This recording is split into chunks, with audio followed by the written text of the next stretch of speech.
My people, I have a letter here that actually made my hand shake. It's about our sister here in America, Auntie Faith. That's her name. Faith built her life in America. Faith become a very top IT guru, and her husband work in a warehouse also in America there. This 10 years has been lovey-dovey for the two of them. But this is our sister, we say we talk about today. She hears the boast of her life because her husband came back all the way from Nigeria, and her husband just dropped a bombshell inside that house, and the bomb start echoing, in her living room, and Faith couldn't hold it anymore. And what was the bombshell? The husband said, "Babe, I need to explain something to you. I'm sorry. It just happened, but you will just forgive me. I impregnated someone in Nigeria this last December when we say he passed because our brother went for dirty December. And that's where he knock one big babe when we say he get blue. Initially, Faith thought it was a prank, but Faith was even expecting maybe after the said and done, our brother would say, April Fool. But no, our brother kept his face strong, kakaka. But then Faith now look, this is not April, this is February. This man is serious. When our sister was trying to assimilate that, to digest it, boom, her phone rang. When she picked the call, it was what? It was her mother-in-law all the way from Nigeria. Her mother-in-law said, I don't know. I just said I should tell you this. So I'm not sure if Ahmed has told you that there was a girl in Nigeria, blah, blah, blah, yari, yari, yari. The mother was just beating around the bush. That was when it now dawned on Faith that, this thing is not turning to reality. This thing where this man talk, it not be April Fool again. No, this thing is real. That was when Faith now say, Mommy, are you sure of what you're saying? Faith, look at the phone again. Make sure that it was her mother-in-law's number that called her phone. And Faith didn't say one, didn't say two again. Faith just went in straight and covered up with blanket and she slept off. What Faith did next and what those in-laws in Nigeria are doing right now is going to be a big lesson for every single Africans living abroad. Faith is a warrior when it comes to prayer.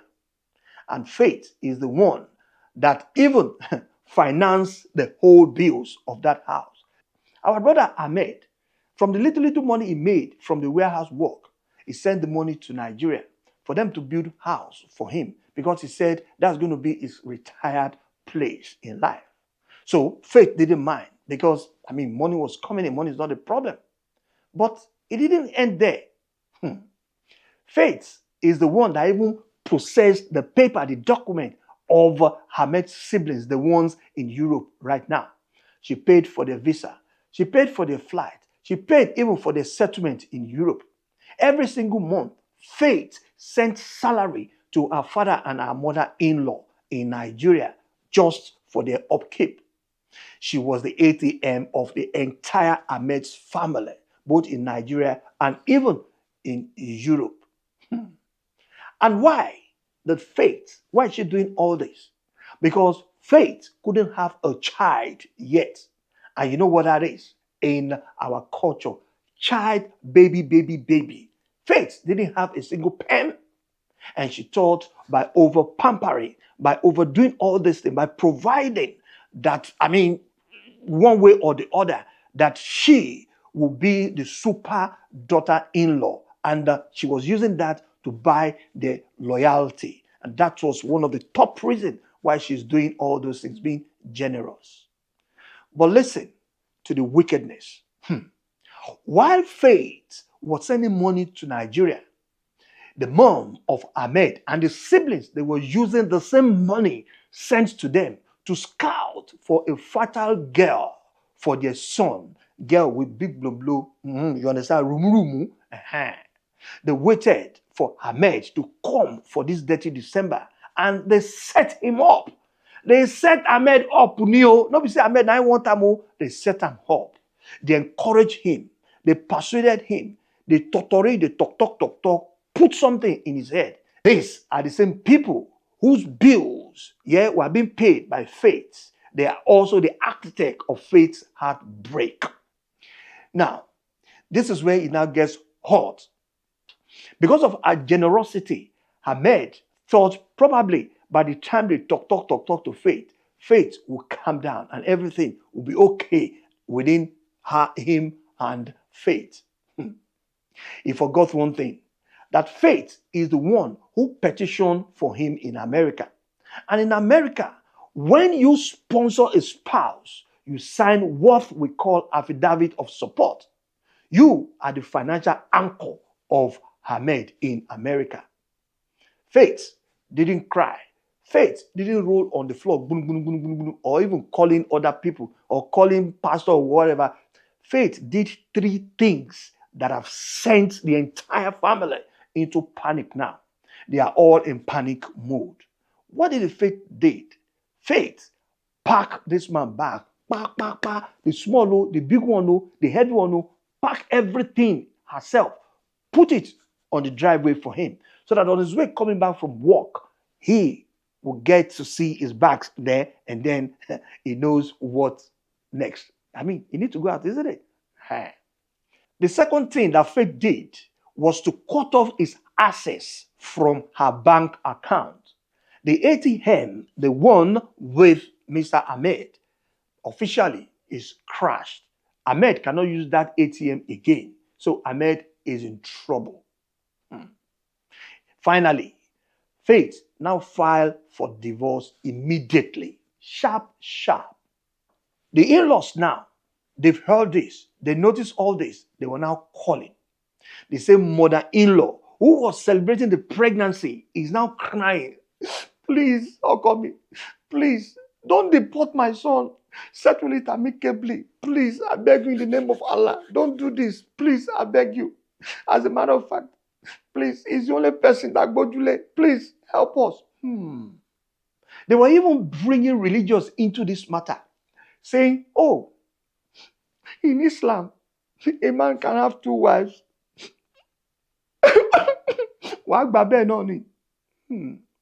Faith told them straight right away, Mama, this is America. My name is on the list. My name is on the bank. My name is on the petition. In this country here, website they talk about, the law of betrayal is what we are following today. Mama, your son has betrayed me.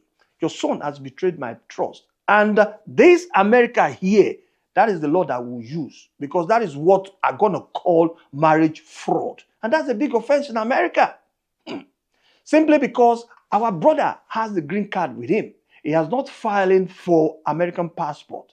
And with that, our sister can deport this our brother if he filing a proper, document as regards to marriage fraud on this brother Ahmed. And brother Ahmed is seeing Murtala Muhammad Airport right in his front, kuru like this. My people, what can we learn from Auntie Faith and brother Ahmed's story? Because now, Faith is asking if she did the right thing. Let me tell you the lesson that I see here. But maybe you also see other lessons. But if you see any other lesson apart from the one that I want to mention, now you can also put it in the comment. 1, the provision trap. When a woman becomes a sole provider, the siblings and in-law often lose respect for the husband. Instead of the husband stepping up, he feels small in the house. So he goes to Nigeria to feel big, to feel alaye, to feel odogu, and even went there to impregnate someone who doesn't even know that our brother is on a dependent visa in America. 2, in-law boundaries. You cannot buy a family's love. It's not possible, Kojo. If they see you as an ATM, the moment the money stops like this, or even if problem arises in that marriage, they will turn on you. They will cancel. They will send. They will turn their back on you. Faith fed the mouth that bites her. Lastly, the dirty December warning. Men, if you're going home to rest, please just go home and rest too. No go do pew pew, pew pew, pew pew. No go do all those things for Nigeria.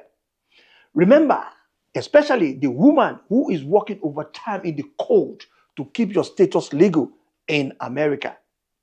They say betrayal is a debt that the universe always collects. Faith's husband is now realizing that same mistake again, the one that he did in Nigeria. And that mistake is about to cost him his American dream. He wanted a son, but he's about to lose his residency as well. He's about to lose his home. He's about to lose his peace and even dignity in America. So the choice that he made is walking behind him. Faith is reading all your comments.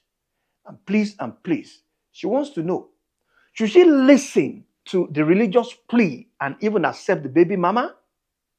Should she forgive him because of the 10 years that they've been together? Or do you agree with her that once that trust is gone and the family has conspired against you, the only thing left is exit that marriage? Do you agree with Faith? Please, the comment box is there. And personally to me, I told her gaga when I replied her. And I said, a man who can be pushed by his mother to cheat on a woman who fed his whole village is not a man you can grow with. That was what I said. I don't know if I've said the right thing. But please, if you have any advice for anti-faith, put it in the comment box there.